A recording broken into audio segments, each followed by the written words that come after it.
Koratagere police ಅಧಿಕಾರಿಗಳ ಮಿಂಚಿನ ಕಾರ್ಯಾಚರಣೆಯಲ್ಲಿ ಗಾಂಜಾ ಮಾರಾಟ ಮಾಡುತ್ತಿದ್ದ 4 ಆರೋಪಿಗಳನ್ನ ಬಂಧಿಸಲಾಗಿದೆ. ಕೊರಟಗೆರೆ ಪಟ್ಟಣದ ಬೈಲಾಂಜನೇಯ ಸ್ವಾಮಿ ದೇವಾಲಯದ ಬಳಿ 5 ಗುಂಪು ಗಾಂಜಾ ಮಾರಾಟಕ್ಕೆ ನಿಂತಿದ್ರು.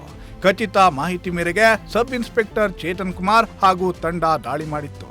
ದಾಳಿ ವೇಳೆ 5 ಆರೋಪಿಗಳನ್ನ ಬಂಧಿಸಲಾಗಿದ್ದು ಅಪಾರ ಪ್ರಮಾಣದ ಗಾಂಜಾವನ್ನ ಸೀಜ್ ಮಾಡಲಾಗಿದೆ.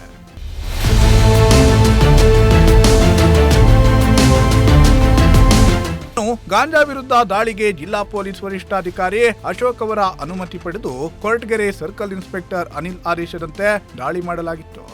ದಾಳಿ ವೇಳೆ ಓರ್ವ ಆರೋಪಿ ತಪ್ಪಿಸಿಕೊಂಡಿದ್ರೆ 4 ಆರೋಪಿಗಳನ್ನ ಪೊಲೀಸರು ಬಂಧಿಸಿದ್ದಾರೆ. ಚೇತನ್ ಬಿನ್ ರವಿಕುಮಾರ್, ನಾಗರಾಜು ಅಲಿಯಾಸ್ ವೀರನಾಗಪ್ಪ, ಪ್ರೀತಮ್ ಬಿನ್ ಮೃತ್ಯುಂಜಯ, ಸಿಂಗಾರವೇಲು ಬಿನ್ ಶೇಖರ್ ಬಂಧಿತ ಆರೋಪಿಗಳಾಗಿದ್ದಾರೆ.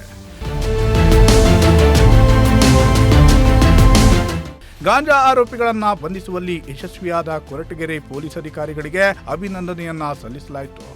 ಮಾದಕ ವಸ್ತುಗಳನ್ನ ಮಾರಾಟ ಮಾಡುವುದು ಎಲ್ಲೇ ಕಂಡ್ರೂ ಹೆಡೆಮುರೆ ಕಟ್ಟಲು ಪೊಲೀಸ್ ಅಧಿಕಾರಿಗಳು ಸೂಚಿಸಿದ್ದಾರೆ. ಹರೀಶ್, ಪ್ರಜಾಶಕ್ತಿ ಟಿವಿ, ಕೊರಟಗೆರೆ.